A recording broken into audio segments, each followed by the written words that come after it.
Celtics Heat game 1 tonight, and we got a crossover preview. What are the things that are bothering us? What are the things we're worried about? What are we looking forward to? And we piss each other off with our predictions. It's all right now on the Locked On Celtics podcast. Be ever ready. Recognize the city of champs. Boston, baby, we do what you can't. Locked on number 18, Tatum and Brown, J-team, step back. We gon' wet that and slay teams. Of course, the Celtics, who else could it be? Screaming like KG with the Larry O.B.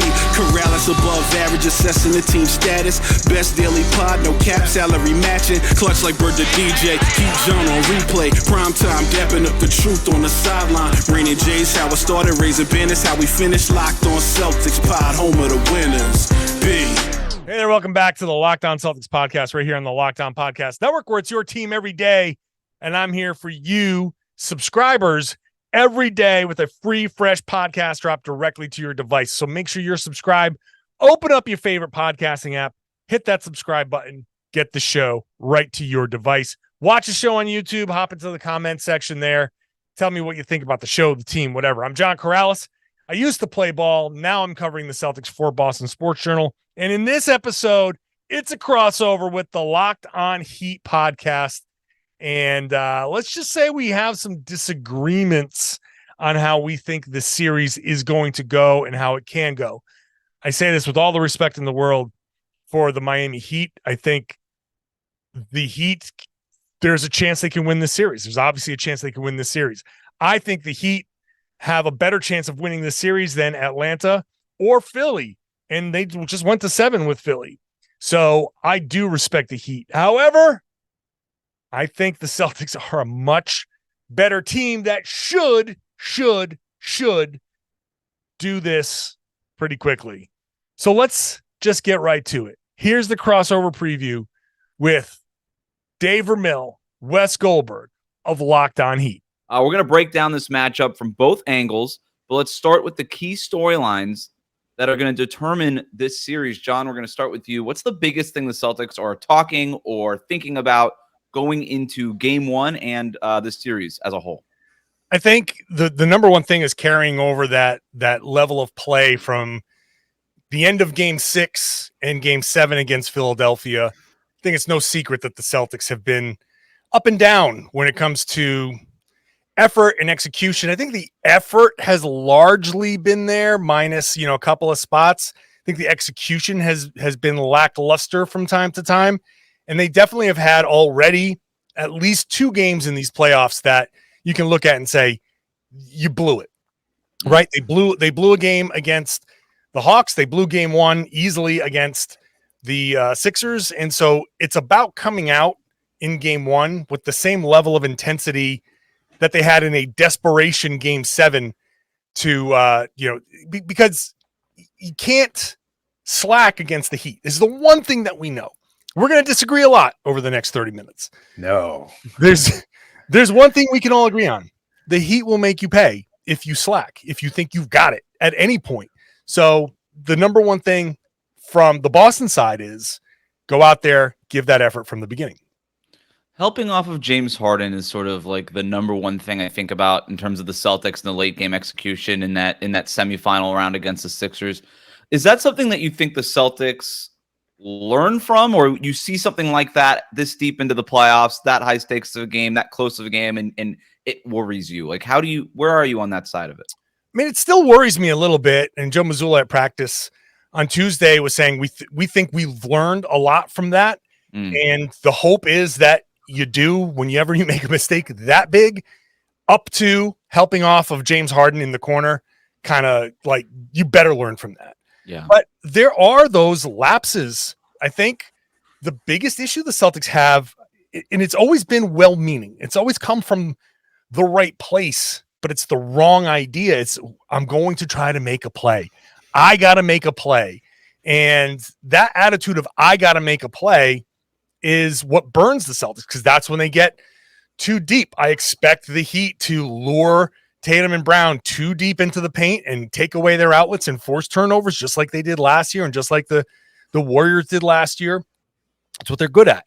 Can the Celtics learn from that stuff? I am afraid of that. I legitimately, I said in my podcast yesterday, the Heat have a bunch of catnip that the Celtics can't resist. And I think that's my biggest worry in this series is that they're going to throw that out there, and that execution, those lapses in the name of making a play will be a little too frequent. What's the smelliest? I don't know how catnip works. Is it smell? The most potent catnip. What is it? The most potent catnip that the Heat have that you're worried about? It's luring guys into ISO when they go mismatch hunting, because the Heat have a bunch of guys that they can throw out there and say, "Go ahead, Kevin Love. Yeah. No, go ahead. We'll let you pick on Kevin Love." And then what'll happen is Tatum will blow by Kevin Love on the pick and roll, get down somewhere on the block area. Bam Adebayo will shift over late. Someone will help on top of that. Love will go catch the other guy who's been helping, who helped. And Tatum will turn around and be stuck with the baseline as a defender, Bam Adebayo on one side, a help defender on another, and just active hands. And that's the number one thing. Live ball turnovers will kill the Celtics if they're not careful. Yeah, we saw that last year in the Eastern Conference Finals. Jaylen Brown specifically, I think about him, letting him get into those ISO spots, drive to the lane, get him at 3 or 4 dribbles. Next thing you know, that ball's a little loose. Yep. And now they're picking at it, right? Now you got quick hands from Victor Oladipo, who's not involved in this series, or Kyle Lowry, Jimmy Butler, or Caleb Martin. And then they're out and running. And I know for the Heat, that's a big focus of them. And for any matchup, any game, any series is creating those live ball turnovers so they can get out on the break. David, when you think about the Miami Heat going into this series, what is it that you think is the biggest storyline, the biggest thing that they're thinking or talking about going into this series? Well, they're not thinking about it or talking about it, but I know the fans are, and that's Jimmy Butler's status regarding how healthy he may or may not be. We didn't get much of an update from him at practice today, but I assume that he's going to be playing throughout the series unless things get progressively worse. He's probably not going to be at 100% at any point throughout the rest of the postseason, and we have yet to see which version of Jimmy Butler we're going to get, whether or not it's the version we saw against the Milwaukee Bucks or a lesser version that we saw against the New York Knicks that was still largely effective. So I think, his status and whether or not how close he is to full strength determines a lot of Miami's chances of success in the series, because I think, we've seen Jimmy Butler be as dangerous a player as there is in the NBA. He certainly has been effective, let's say, against the Boston Celtics in the past. So I think that's a large concern. But other than that, I would just say it's minimizing those mismatches and trying to find a way to maximize their depth as much as it is, because I know that doesn't have the same kind of big name talent perhaps as the Celtics do, but finding who is going to be that contributor, who's going to be able to step up in terms of either something defensive or finding a way to be productive. Generating points seems to be a point of concern, and rightfully so for a Heat team that struggled against the New York Knicks. But maybe that was largely due to the Knicks' style of defense and things of that sort, and just slowing things down in general as over the course of that series. So I think those are the 2 points of emphasis: is Jimmy's health and then how they generate offense with or without Jimmy on the floor. Yeah, you're right. They're not talking about the health of Jimmy Butler. Jimmy Butler, every time asked about it, I'm fine. And then we see him in the locker room, limping around the locker room, and you're like, he doesn't look like totally fine. I know what they are not limp in the locker room, though. How about that?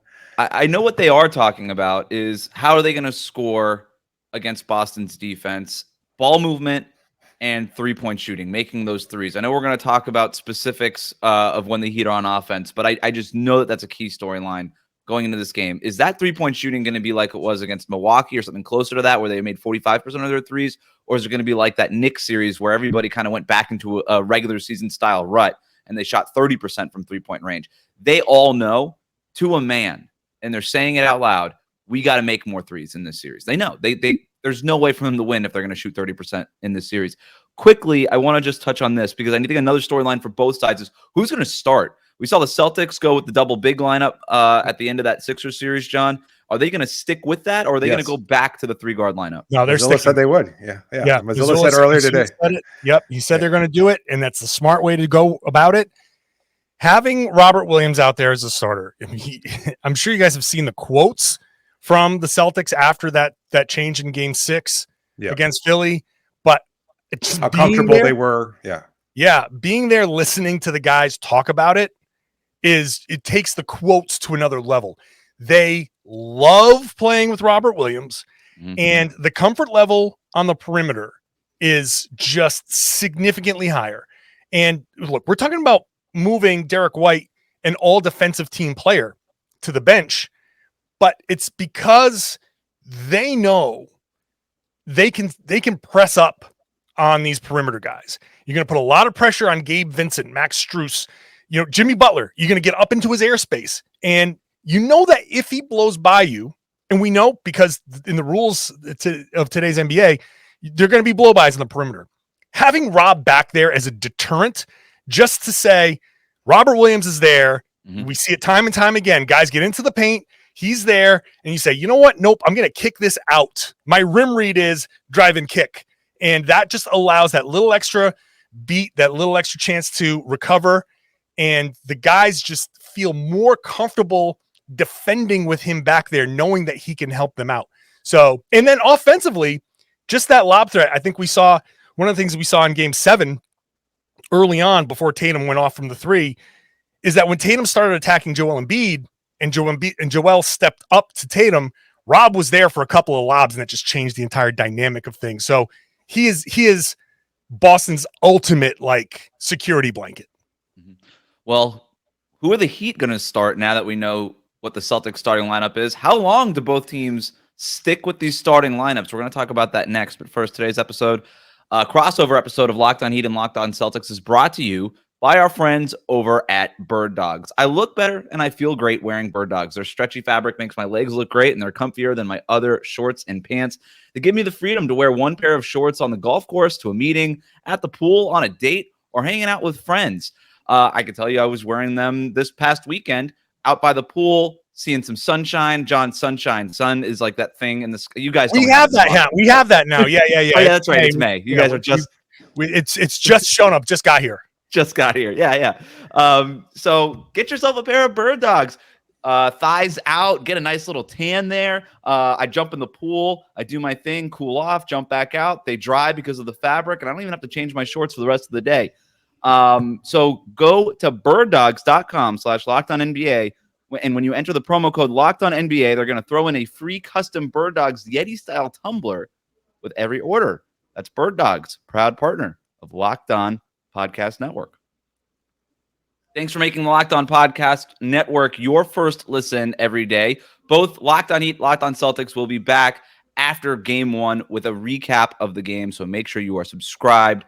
Before we get to what it is that both of these teams are watching for when they're on offense, David, we mentioned that the Celtics are going to stick with that double big lineup, Robert Williams, Al Horford in the front court. I would imagine then that means that the Heat are going to stick with Kevin Love and Bam Adebayo in the front court, right? Yeah, I think so. We saw that against the Knicks with Julius Randle and Mitchell Robinson out there, that they kept Love in that starting lineup. So I think it's just, I'm not sure if it's a matter of comfort to the same degree as it is with the Celtics, but right now they like what Love presents in terms of his offense and his passing, and at least the threat of him shooting from 3-point range. So I think they're just more comfortable with that. And we know that he's got a pretty quick hook. He plays in the first and the third, and he probably doesn't see much action at any other point throughout the game. So he's just another threat that you could put, again, potentially put out there to start, see how it goes. If he's able to engage from 3 and if he's knocking those shots down, then you leave him out there a little bit longer. But it just, he's going to get his minutes, but so is Caleb Martin. He's going to get a significant amount of playing time. Yeah, like you said, he's kind of like that 6-minute starter. You've seen those across the league. I'm curious to see how much, because we know Joe Mazzulla likes to go smaller, right? That's kind of his natural, comfort zone. And Eric Spoelstra, he likes to go Caleb Martin at the end of games at that 4 spot. He likes to go small, a little bit more versatile defensively. I'm really intrigued to see how much both of these teams play their smaller lineups in this series and how they try to find advantages by timing out, what pocket of the game are we going to go small? How long are we going to stay big? And all that kind of stuff. I think that's fascinating. John, anything else on that before we move on? Yeah, no, I expect Derek White to get a lot of run here in, off the bench. We've seen Mazzulla go just 7 deep, but he hasn't used Grant Williams. I don't know if he's going to maybe even, considering the amount of zone that the Heat use, if he's even going to dust off like a Sam Hauser for 2-3 minutes, which he did do against the Sixers when they went zone earlier in the series. If the shooting isn't there and the Celtics are having one of those 27% shooting nights, and the zone just lasts a little bit longer than most zones should in the NBA, he can stretch that lineup out a little bit. So I can still see the Boston depth being used a little bit more than it has been. And to that point, what are you watching for when the Celtics are on offense, especially in game one, kind of those first like 5, 6, 7 minutes when you kind of get a feel for the series in the game? Yeah, I mean, I obviously I want to see the ball movement. I want to see the Celtics not go matchup hunting right away. There's so many opportunities to put pressure on a defense that has an attackable guy without just making it a pick and roll and just go at the guy, because Miami is expecting that, and they're going to have help behind that, zone or no zone. Mm-hmm. So I just want to see the Celtics play with that pace. And to me, the number one way you fight the zone, you fight that Miami defense, which I think is going to be how they would win this series, is to force the miss, force turnovers if you can, and run, and don't even let them get set up. I think the Celtics have a strong possibility offensively to string runs together by forcing the misses, by playing disciplined defense and getting out there and running and putting 8-2, 10-2, 10-4 kind of runs together, and then forcing Miami to just figure out a way to score, because that's the one thing I don't think Miami can do is score in bunches consistently enough to win 4 games in the series. David, what do you think? What are you watching when the Miami Heat are on offense? Do you think that they can score in bunches? Do you think that there's an opportunity there? Absolutely. I mean, we've seen it. We've seen it against the Bucks. We saw it against the Knicks. And they've come back from large deficits throughout the playoffs.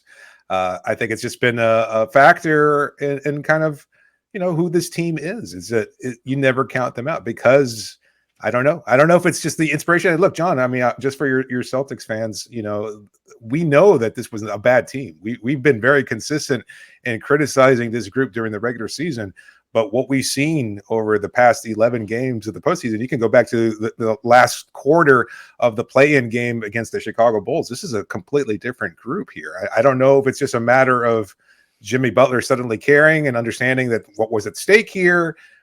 His play has been great. I think he's been one of the best players in the playoffs, if not the best player in the playoffs. I think that's pretty largely agreed on.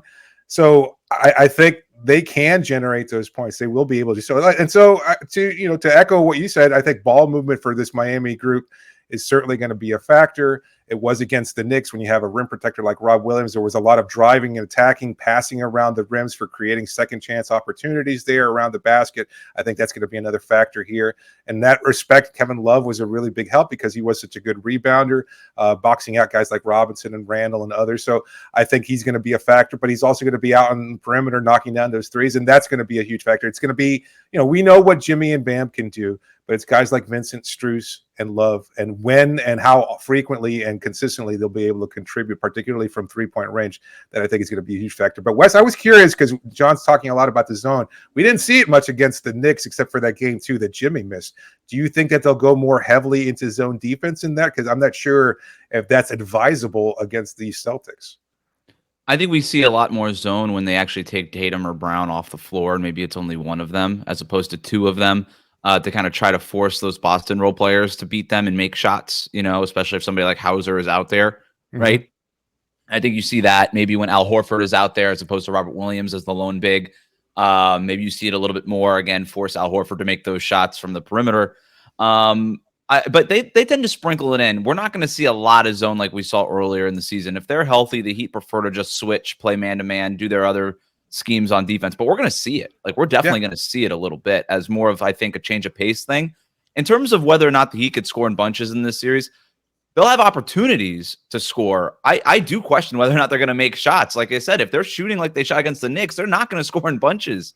They're just not, because they got to make those shots. I'm really interested to see how the Celtics go about defending Jimmy and Bam Adebayo, and how much it is that they're going to crowd the paint and pinch and dare Miami's shooters to beat them, versus how much they're actually going to close out on the shooters and not even risk them kind of catching fire, like getting hot from 3-point range. That to me is something I'm interested to see in the very beginning stages of this first game. Are the Celtics going to even risk those guys getting hot, or are they going to just try to put them out right away. I think I'm very worried about the Celtics defense if I'm the Miami Heat. Philadelphia had the third rated offense in the regular season. They were scoring 117 points a game. Against the Celtics, they scored 107.9 points a game in that series, almost 10 points per 100 possessions fewer. Miami was 25th in the regular season in offensive rating. That's up to 112 points per 100 possessions. That's up to 115 points per 100 possessions, which is like top 10-ish in the NBA. But they got to make shots in order to maintain that efficiency. And Boston's defense is better than Milwaukee's. It's certainly better than New York's. They've got a lot of bodies, a lot of length. I think they're going to be able to generate those opportunities. It's what kind of opportunities? Is it Jimmy and Bam in the lane? Is it Max Strus and Caleb Martin being forced to make open jumpers? And can they convert on those jumpers when they do get those opportunities? That's the biggest question I have when the Heat are on offense. I know it's going to be, it sounds dangerous because he's Jimmy Butler, but to me, it's dare Jimmy to beat you over and over and over and over again.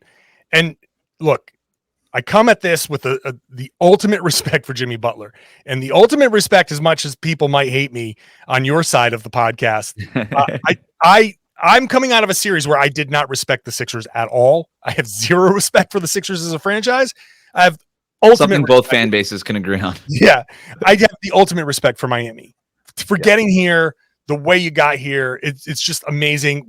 Hero's out, Oladipo's out, and it's still so I respect it. But the key is Jimmy can drop 50. He can average 50 for the series. It is about shutting the rest of the guys down. If Bam gets going and is catching alley-oops and hitting those mid-range jumpers, and you're getting a couple of threes from Strus, and you're getting a couple of threes from Kevin Love and Kyle Lowry, now you're screwed. Now the Celtics are screwed. But Jimmy on a bum ankle, and you're going to say, go ahead, play your 42 minutes a game, play your 45 minutes a game, your whatever the hell it is, go ahead, go off. But no one else, hold everybody else to less than 50. Jimmy can score 50. Celtics are cool with it. Yeah. David, we saw the Milwaukee Bucks do that in the first round, right? They put Drew Holiday on. I mean, great defenders. Jimmy went to work. The other part of that, though, that kind of gets left out of that conversation is that Miami shot 45% also in that series. Like if Miami's shooters shoot like they did against the Knicks, I don't know that the Heat win that series, right? We have no idea. So I think it's really interesting what John is saying in terms of, all right, let Jimmy Butler get his, let him play in space. But they're just not going to let the collective of Max Strus, Gabe Vincent, Caleb Martin beat them. What do you think about that? No, I think it's a valid point, but overlooking what he does aside from his scoring, which has been so prolific during the postseason, is that he's a hell of a playmaker. So we've seen him kind of pick and choose his spots as to when he's going to turn on the scoring, when he's going to be more of a playmaker, drawing doubles, kicking it out to those open shooters. So I think there are options for Miami if they are going to be comfortable letting Jimmy score. He'll score, and if they bring the double eventually, he'll kick it out to a wide open shooter, and then it's a matter of whether or not they convert. So that's the big X factor too, is you don't know. I don't think there's any way of predicting exactly how productive Miami's shooters are going to be, but they need to step up. I mean, I don't think I'm breaking any news here and saying that they need to be a little bit more productive from 3-point range. So I expect that it'll be closer to what we saw against the Bucks. I just think that they'll have those opportunities because they'll be focused on Jimmy so intently, because I think he is going to be healthier than the version that we saw against the Knicks too, because that slowed things down a little bit. He wasn't attacking as aggressively, but he was still drawing those doubles, kicking it out, and it led to a lot of missed wide open shots too. So we'll see how that pans out against Boston. Just like the Celtics have their hands full with Jimmy Butler, the Heat are going to have their hands full with Jayson Tatum. How can the Heat slow down Jayson Tatum? We're going to talk about that next here on our crossover episode of Locked On Heat and Locked On Celtics. Thanks for making the Locked On Podcast Network your first listen every day. Every day, as both shows will be back tonight with a recap of Game 1. John, what are you watching for when the Celtics are on defense? I know we've already talked about Jimmy Butler and slowing him down. Is there anything else there before we get to the Heat part of this? Yeah, I mean, defensively, it's about just it's the connectivity, it's the help and the recover. It's understanding how they're switching, when they're switching. Are they switching 1 through 5? Are they switching 1 through 3? Are they like those types of things? have kind of like led to some miscommunications along the way sometimes. In the defending without fouling, which they struggled with a little bit. And look, you're going against James Harden, you're going against Joel Embiid, two of the elite foul drawers of the NBA. You're going to foul sometimes, but the Celtics sometimes play just even undisciplined basketball. If they can defend without fouling excessively, then that's going to lead, I think, to some frustration. Not that Jimmy Butler's a big, like, get frustrated, let the refs get in his head type of thing. I think that's more Jayson Tatum's thing, actually. But, any player can get frustrated when he thinks he gets fouled. If Butler is not 100% and he's not getting to the spots that he normally would, a great way to still score your 30 is to say, okay, he's so good at drawing fouls. I'm going to get this guy here. And I know if I do X, Y, Z, I'm going to get a call from the refs. And if the Celtics can understand that, keep their hands back, and Jimmy is maybe not trying to score in a play, he's trying to draw a foul, and maybe that leads to some misses and to some frustration, the Celtics can run out off of that stuff. That's the type of thing that I'm looking for. And obviously, like I said before, stay home on the shooters. I don't think, like, under normal circumstances, with the Celtics playing their normal defense, I don't think Miami's going to be able to hit the shots at the level that they need to. But if the Celtics are undisciplined, if they are overhelping, then it's very easy to see Caleb Martin, Gabe Vincent, Max Strus start getting going. It's not about letting them shoot. It's about, if they hit some shots, you gotta accept it, but you gotta be up in their face. You gotta challenge these things. You can't get too caught up in the Jimmy Butler show if he's putting one on. That is fine, like I said. Can they get? Go ahead. Sorry, I was just gonna say, can they get Robert Williams into foul trouble? Because we saw that with Mitchell Robinson. I'm not making an exact apples to apples comparison between the two players, and Robinson was limited theoretically by some kind of an injury there. But do you think they can get Williams into foul trouble, and how does that change how the Celtics defend Miami if he's not available? Yeah, I mean, he's very prone to. He one thing we say is he loves to jump, and so I would expect that to be in the scouting report. You're going to see a steady diet of pump fakes from Jimmy and Bam both getting. Okay. If they're switching 1 through 5, that's the risk. I trust Robert Williams to switch onto Jimmy Butler for 5 seconds and challenge a shot and all of that stuff. But I also would not be shocked if Butler's like, okay, I know what I got in front of me. I'm going to drive. I'm going to stop. I'm going to fake. And then here he goes. Lean in, boom, foul. And that's something that's very, very possible. He's not going to foul. Like, I don't think he's going to get a lot of cheap fouls, but he's prone to the up fakes. And I think everybody knows it. So yes, and if he does have to get out, then, you have the possibility of going with Grant Williams on Bam. They always battle. And that could be a matchup that you lean on. If Kevin Love's on the floor, you could put Horford on Love and Grant on Adebayo, and it's a different type of defense, and it might force Adebayo into a few more jumpers, but he's physical, and they always go at each other. They've got a long history together, so that's where I would expect it to go. That discipline that you're talking about, it's on every scouting report for every team. Every time they face Jimmy Butler in the Miami Heat, he puts that ball out there on those pump fakes. And it's not just the defender who's in front of him. It's the defenders around the play too. When he puts that ball out, a lot of like teammates kind of feel that inclination to maybe just kind of get a hand in there. Maybe I can knock that away.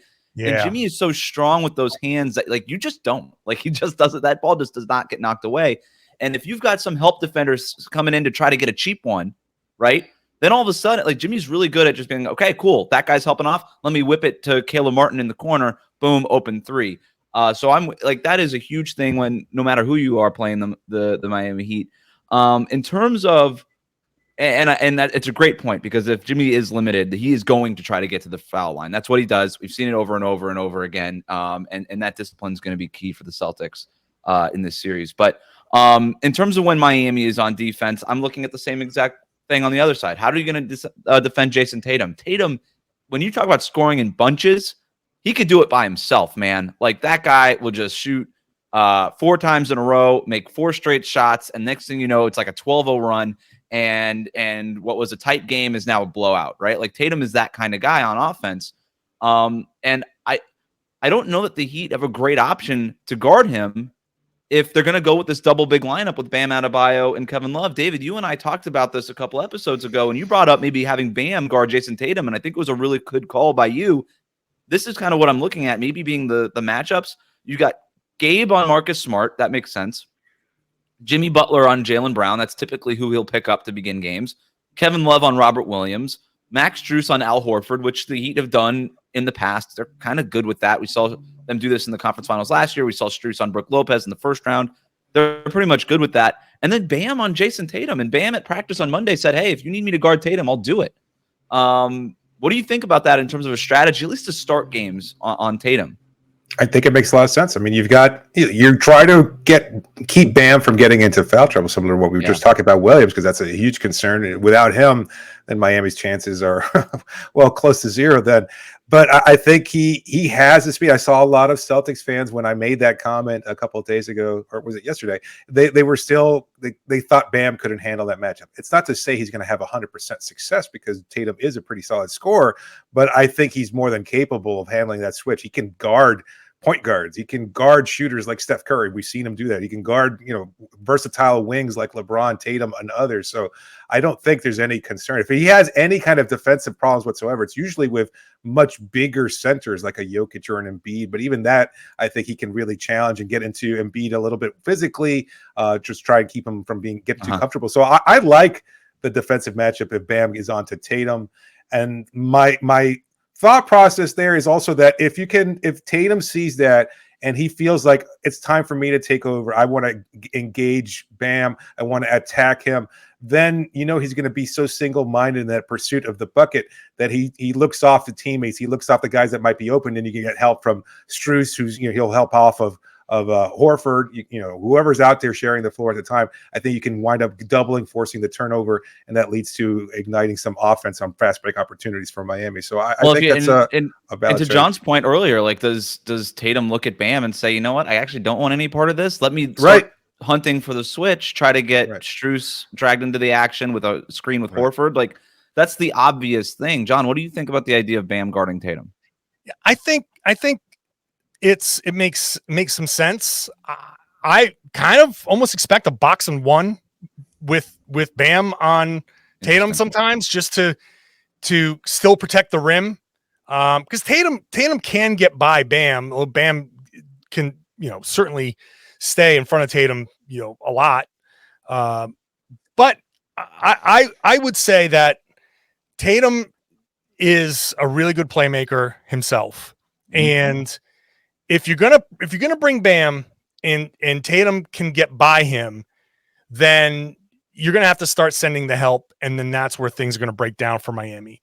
And I think one thing to watch for is Tatum against any big. When you're guarding that guy and he's a threat to get to the rim, that hard drive causes a little bit of an overreaction, a little bit of a turning of the hips. And that's where Tatum hits you with the step back.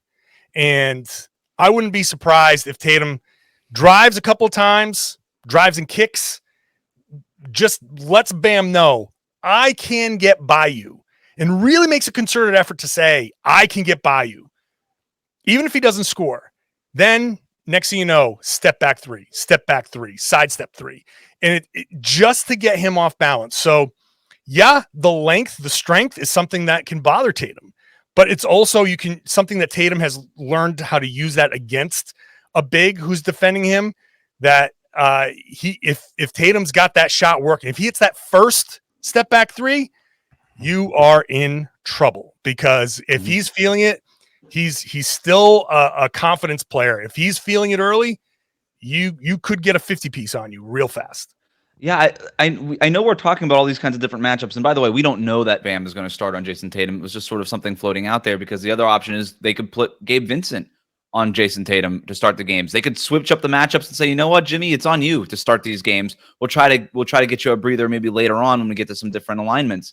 And I don't really know what it is the Heat do if they're going to start Bam and Kevin Love, which is why their starting lineup feels a little bit shakier to me than Boston's starting lineup. It just feels like they don't have as many defensive options because you're a little worried about Kevin Love and Max Strus getting on an island. And if it is Bam on Tatum, I don't love it. It might be the best option, but you're also taking Bam away from the basket, right? And you're opening up those driving lanes behind him. And if Tatum's trying to get to that three-point shot and that step back, then Bam's guarding him all the way out on the perimeter. And now you got Jaylen Brown cutting. You got Marcus Smart, who's a smart cutter, cutting. You got obviously Robert Williams and that lob threat. So I don't know what the best option is for Miami. And I kind of just like, I'm going into the series just kind of like thinking, when is it that Eric Spoelstra ends up switching up the starting lineup? Because I feel like to me it's a question of when and not really if. David, do you agree with me on that? Yeah, I just don't know at what point that is either. Like, right, and it would be Caleb Martin, just to be clear. Yes. It'd be probably Caleb Martin being moved in for Kevin Love. Yeah, that's the only alternative. I mean, I could see maybe Lowry getting some minutes as a starter, but I think he's comfortable bringing him off the bench. And stylistically, that's not changing a whole lot. Yeah, so I would say it's Caleb coming in there as another wing defender. That's really your only alternative. Like, I mean, Cody Zeller's not an option. There really isn't anybody else on the bench. Haywood Highsmith, I've seen some people float it around as a maybe pretty for solid defender. Maybe in pockets of a game, but he's not going to start. And that would be the idea: is you start Caleb, he picks up Tatum, Jimmy's on Brown, Gabe's on, and just the matchups are a lot cleaner. You're not cross matching positions and all these different things that you start worrying about, and you're able to have Bam maybe just play his position and be by the basket. Because the other thing too is you need him as a rebounder. Yeah.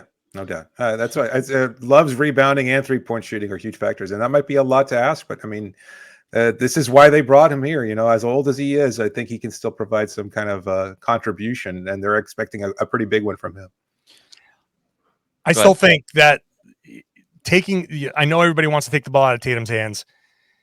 You got the other guys on the floor can all drive it. The other perimeters guys, Jaylen will drive it. And if there's no Bam Adebayo there for Jaylen Brown once he gets the ball, then that's going to be dangerous. Marcus Smart can drive it. And in fact, I would expect if Adebayo's on Tatum, I would expect them to actually try to bait Miami into helping off of Smart. So you can kick it over to Smart and then he can drive it and lob it to Rob. So they might say, yeah, we're gonna let Marcus Smart just take it and shoot all the threes, and he'll shoot some of those threes for sure. And if he's hitting it, then forget it, because getting extra 3-point shooting for Marcus Smart is a way to change a series. But yeah, he'll drive it, and he'll kick it. And I think he understands this year more than any that this is the strategy. So you can say, oh, he took what the defense gave me, but also this is what the defense wants. So I'm not going to just settle for this 3. I'm going to drive it knowing that Adebayo isn't there. And I'm just going to get my layups and fouls. And if they want to come up and attack me, I got Rob on that baseline. So that's going to be a tough decision for Miami, which is why I keep going back to the zone, because it's just the cleanest, even if it's a box on one, it's the cleanest way to keep some help at the rim while trying to take the ball away from the most dangerous guy on the floor. This is going to be a fascinating series. The matchups are fascinating. The history is fascinating. We were talking before we started recording. This has been the conference finals 3 out of the last 4 years. We're not even sick of it. We're not sick of each other. Yeah. This is so interesting. I have a feeling that somebody here might be sick of me. I don't know about that. Yeah. That might be overstating things. You will be after my prediction. Yeah, I know. I can. You want to do? I wasn't even going to ask predictions, John. I've already heard it. I've already heard it. I already know what you said on the previous podcast. I know you hedged a little bit there, but the comment, I wouldn't be surprised at a Celtics sweep. That's what really stood out. The only result that would actually outright surprise me would be an easy win for the Heat. Every other result, I think, is possible. I just don't think the Heat are going to come in here and sweep or win in 5. Like I think that's something that you look at and like, no matter how good Jimmy Butler is, the Celtics are good enough to at least take this to 6 or 7 games if Miami's going to win. Yeah. And the way I've been putting it, to share it with the Heat people, you got to win 4 games in a series. So it's still it's possible that Spo can coach them to a win, that Butler can shoot them to a win, that Bam Adebayo can defend you to a win, and that you can get an outlier shooting game from these guys. That's 4 ways to win, and I haven't even factored in the Celtics kind of screwing up a game and giving you a win. So to say that I think the Celtics are winning the series outright is wrong. I think I've outlined 5 different ways that the Heat can win. If you win 4 of those ways in a series, you're going to win the series. Yeah. So, but if the Celtics get that game 7 effort, then the Celtics will win this series easily. That game 7 Celtics against the Sixers, and I'm not saying, yeah, of course, if Tatum scores 51, but it's not about that him scoring 51. It's about the way everybody was playing. Right. I'm looking at the FanDuel odds, and I know the Heat do not care about odds, and the Heat do not care about matchups on paper, but the current odds are Heat plus 1,500 and the Celtics minus 105. Celtics are the favorite overall. Yeah. This is as big a disparity as we've seen in a conference finals. Maybe, I don't even know, maybe ever. Pretty close. Yeah, I think the Cavs had one during their run with LeBron. But yeah, to your point, it's a huge. If you ask Vegas, these teams are not even close. David, you can give me the Miami Heat side of things if you want. How is it? John already laid out how it is that the Celtics win this series. Quickly, how did the Heat pull this one off? It's I think I don't know. I mean, we can diagram it and break it down. And honestly, I'm looking at this team and I know it's a weak. I'm sorry. John just gave me like a confident. I feel good about the Celtics, and I ask you, and you say I don't know. No. Do you? Because I don't think there is a clear path. Like, I mean, I know he's delineated the ways of victory. You know, you're breaking it down into simple terms of a Jimmy game, a Bam game, a Spo game. Those are all possibilities. Jimmy games, and you get 2 Celtics. They just throw a lot of crap on the wall, and it comes out working out. That's what we've seen. They did it against the Bucks. They did it against the Knicks. They adapt. They change. They will themselves to a victory. I don't know. We're talking in platitudes here that are unquantifiable, and yet prove to be successful. Like, for all the talk about the Celtics being a better team and tweaking their roster and bringing in Brogdon, and they're so much better. And yet here they are with the 8th seed that lost a key player in PJ Tucker and is missing 2 key players for the rotation, including a starter in Tyler Hero. So I and everybody else can predict anything we want to, and I don't think there's any way of really labeling or predicting accurately how Miami can get to a win. But I'll make my prediction anyway. It's Heat in 6. What was that? Bill Russell's number? No, number 6, was it? Yeah, sorry. Was indeed. Everybody's wearing it. All right, thanks, guys. Like I said, Heat in 6, sure. Like I said, the only thing that would surprise me if it was like Heat in 4, Heat in 5.